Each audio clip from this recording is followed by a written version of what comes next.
Hi, welcome back to Arizona Lifestyle 72 Sold podcast with me, your host, Holly Waxman. I am so excited to introduce to you our special guest, CEO of 72 Sold, an amazing leader, Greg Hague.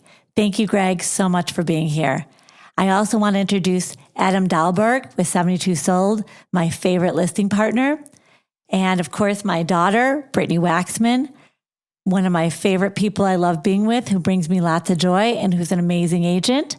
And then we have, last but not least, Ryan Nelson with Barrett Financial, one of the best leaders I know, who's a great lender. And now, with no further ado, let me introduce to you Greg Hague. Take it away, Greg. Yeah, first of all, thank you, Holly. It's just a pleasure to be on your podcast. My name is Greg Hague. I'm CEO of 72 Sold, and it's just a pleasure to be here today. And Holly, I look forward to answering any questions you have and sharing any bit of knowledge that I might have. Perfect. I think we were going to start with just talking about if you could update the listeners about relevant information that's happening in the real estate market. I think most everyone in real estate, at least, and probably most outside the industry, know that over the past year, interest rates have risen considerably, and that has reduced the amount of buyer demand, obviously. It's made homes less affordable when really, in my opinion, the Federal Reserve's goal in raising interest rates was to try to bring inflation in check and make homes more affordable. Certainly did not do that when you take rates from 3 to 4% up to 7 to 8%. In any case, that has diminished buyer demand, and therefore the number of home sales has dropped quite a bit from year to year. The good news for homeowners, the other side of the equation, is that because so many homeowners have lower rates on their home, they purchase their homes or refinance their homes during the lower interest rate times, there haven't been as many homes coming on the market, and that's known as interest rate lock. That is homeowners saying, well, I'm not going to sell a 3% loan and take out a 7.5% loan. So that's kept the amount of homes on the market relatively low also. So buyer demand has dropped. The number of homes coming on the market has dropped. That has made for a slower market.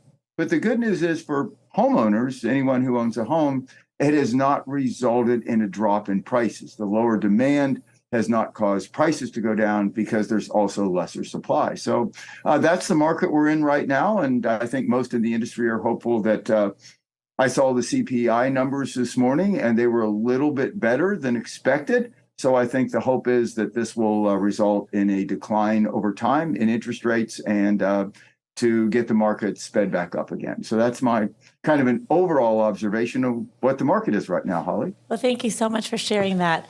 Another big rumor, may say, or a fact that's happening, at least on the streets and in our real estate world, and of course the other realtors know that, but a lot of the people in the public don't know that there's a commissioner's lawsuit that's taking place currently. And just wanted to know a little bit of your thoughts on that and what you. Yes, I presume you're referring to the. I presume you're referring to the Missouri case, the Sitzer case. Is that what you're referring to? Yes. Yeah, I started watching that and first wrote about it on my blog at greghague.com back in 2019 when that was first filed. And also, as I recall, I think the other big lawsuit of its time, the Morrow lawsuit, which should come to trial sometime early next year, that was filed, I think, around the same time in 2019. Mm-hmm. In a nutshell, what these cases were about is the fairness of the structure of our industry, where it's customary for the sellers to pay one commission, whatever that commission is. I think, an average commission around the U.S. for a seller to pay averages somewhere between 5 and 6%. I've seen those that's pretty much a market-to-market average. And the lawsuits questioned the fairness of that commission, typically compensating both the listing agent as well as the agent who represented the buyer.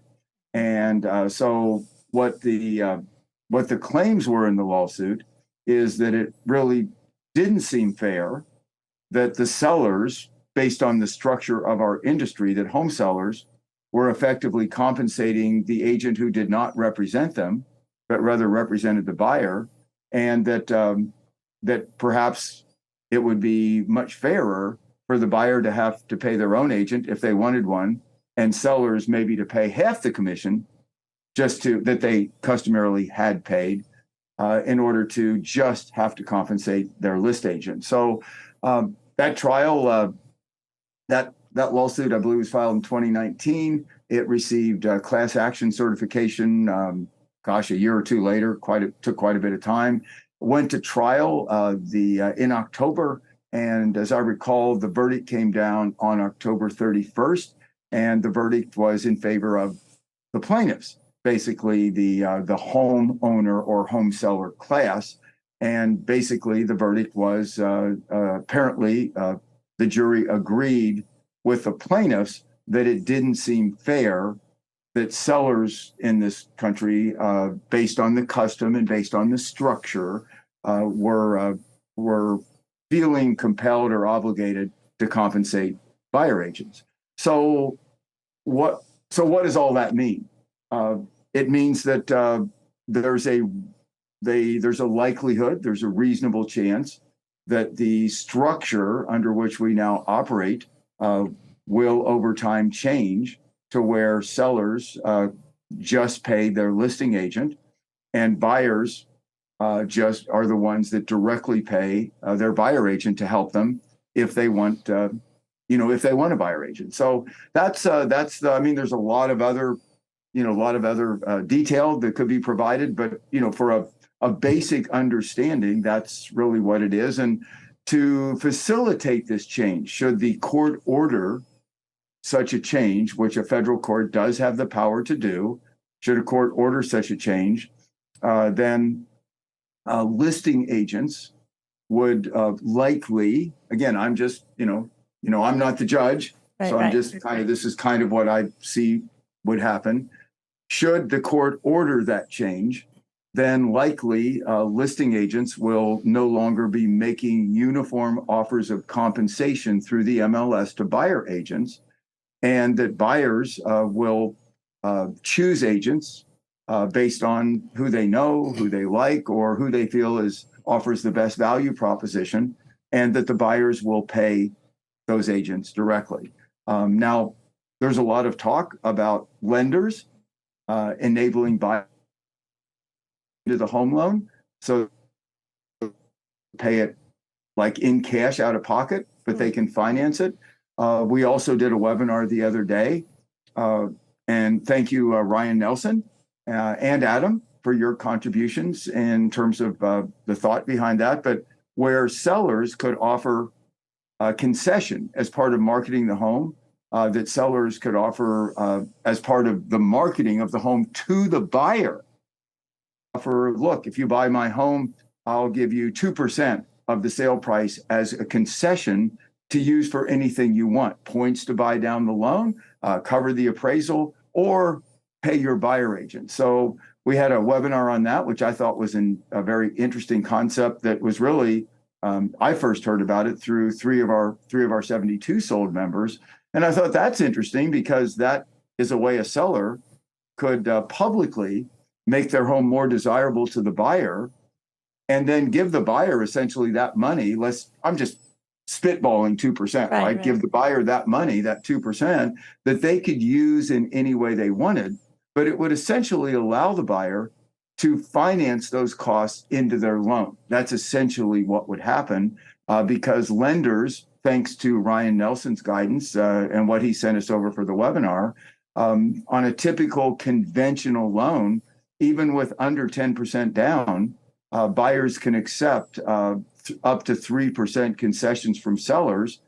And if the buyers put more than that down, those concessions can go up to as much as 9%. So that's what's going on in the industry right now. And should those changes be mandated, that really would result in a significant structural change in how we operate. And it would also result in a significant change in the way sellers market their properties, the monies they pay, and it would result in a change in the way buyers probably choose buyer agents and the way those buyer agents are paid. So hope I didn't drag that out too long. That's No, my that was great observation information on what just happened. Well, the good news on that is first two things. A, it's going to contribute to much more money in our sellers' pockets. Right. The savings that they will gain from not having to basically pay double of what they have in the past. But the good news is there's a roadmap already there. There's places around the world that are already operating in this structure. Obviously, we talk about it all the time. Australia won, certain places in Europe. This isn't a new path around the world, but it certainly is here in the United States. And how lucky are we and the clients that we work with to have agents that are at such the forefront of understanding this new change and being ahead of it and being able to kind of guide them down the path to not only making more money when they sell their home through our process and how we operate through 72 Sold, but also saving money on the front end and on the back end of the sale. Greg, I know you did a lot of studying of the way the market works, particularly in Australia. Do you foresee that being the new model moving forward? Yes, I wrote about that last weekend, and the Australian model, Adam, as you point out, is really interesting. So, in Australia, the average real estate commission paid by the seller is roughly half of what it is in the U.S. And that's because, Adam, as you point out, in Australia, sellers typically just compensate their listing agent. And if buyers want representation, then they hire a buyer's agent and pay for it. So we looked at some graphs, and interesting, in Australia, some buyers do hire buyer agents, but the majority of buyers go directly to the listing agent and buy.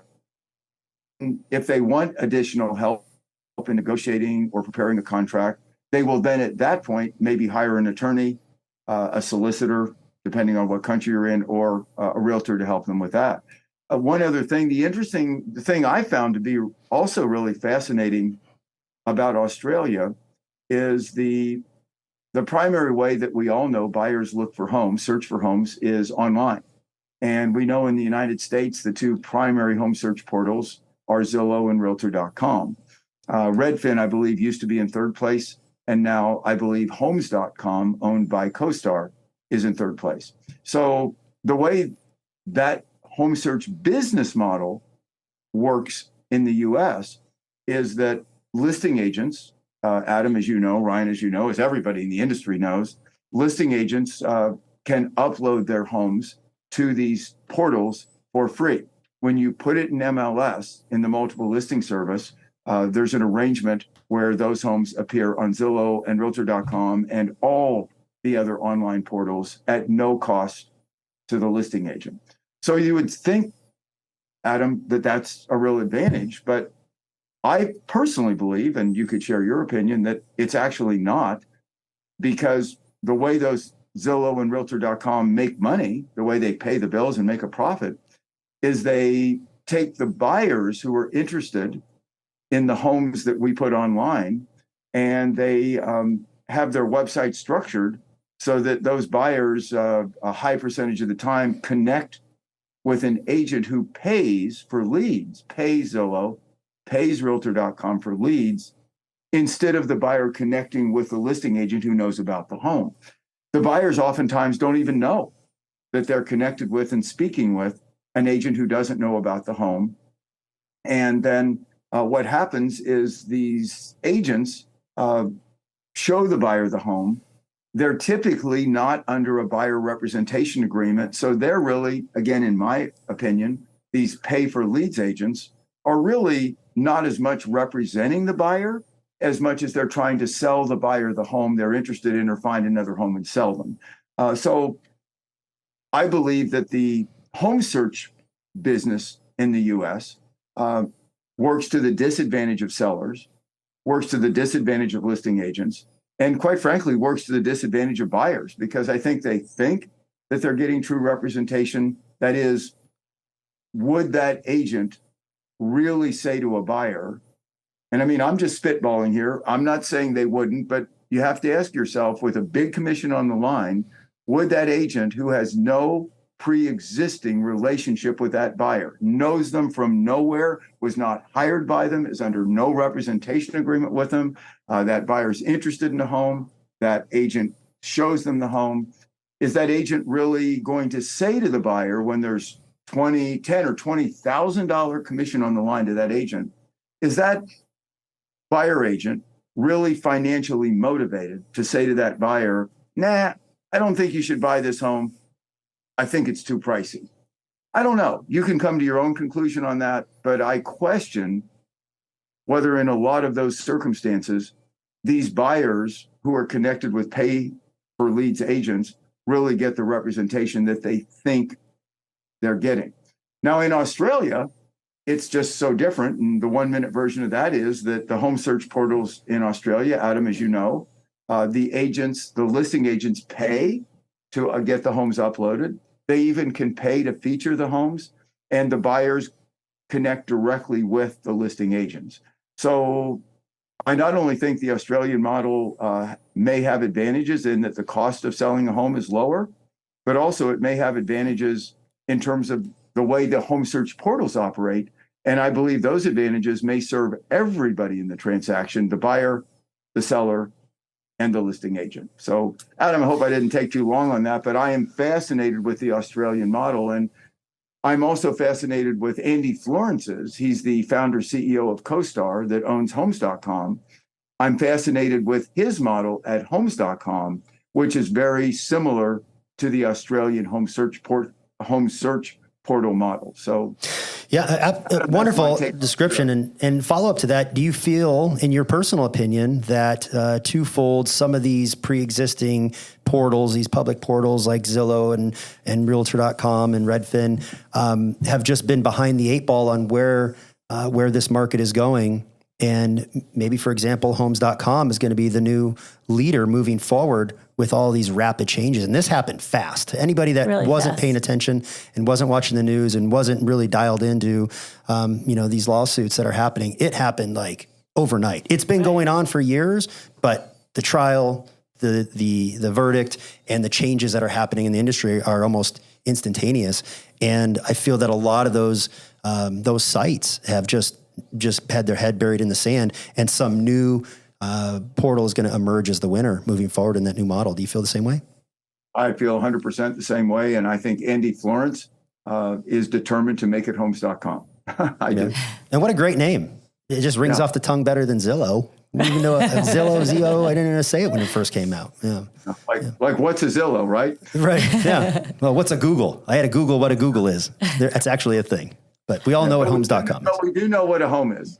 Yeah, right. For sure. I just know for myself, working in traditional real estate and being lucky enough to be able to be at 72 Sold and be part of Greg's company and his teachings and his wife, that's so wonderful, Teresa. The collaboration that we have with national agents as well as local agents, and I believe it's the cream of the crop. I mean, I've never met such intelligent, straight, hardworking, determined, loyal, dedicated agents in my entire life. And every day I wake up thinking, how lucky am I to be able to come and be around this great group and be able to help so many other people out in the community. So Greg, I want to thank you again. Well, and it certainly comes from the leadership, right? I mean, we have a leader here who probably wakes up every day with one thought in his head, and that's how to serve his agents and how to serve the clients of this community better. And then that expanded nationally, and that instilled a lot of that same mentality in the agents that serve under him. And it takes a special person to do what we do. Just like it takes a special person to be a nurse or to be a teacher that want to go out and genuinely serve people to the best of their ability. And if you can find that in somebody, you can't teach that in people. That's something that's ingrained in somebody's heart.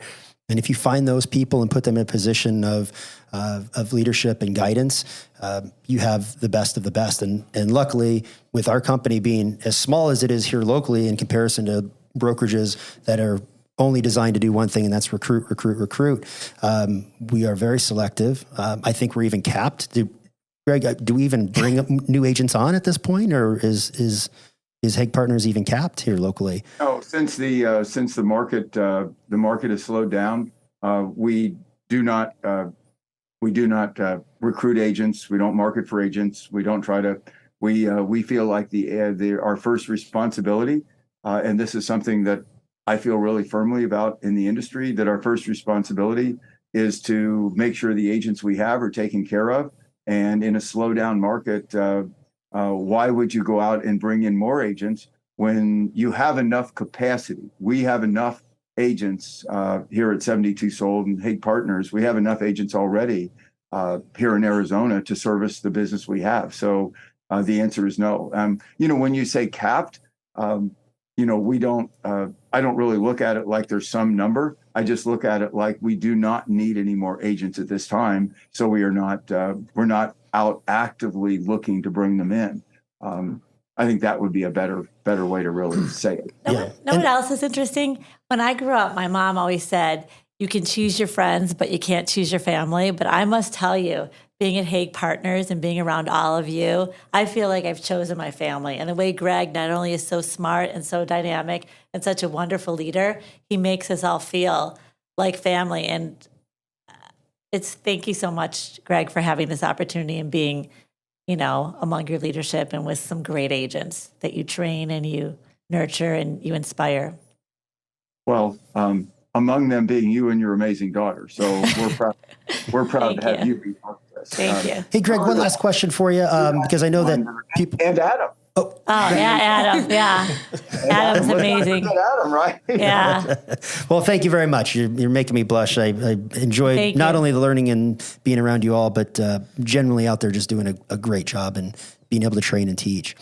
Before you go, Greg, can I just ask you one final question? Because this is something that's on everybody's mind with the way that the market's going, with everybody in the doomsday folks online and saying, interest rates are high, nobody can go anywhere, interest rate lock, all of these things that sound bad. We like to see the light at the end of the tunnel. Why is now actually a good time to possibly sell if you're thinking about doing it and not be worried about the future? Don't think you're losing money. Is there an upside to selling now versus waiting? The upside to selling now is that you're based on the amount of inventory and the amount of buyer demand that you really do have a viable market. It isn't the market of 2021. That's for sure, when there were 20 buyers for every home.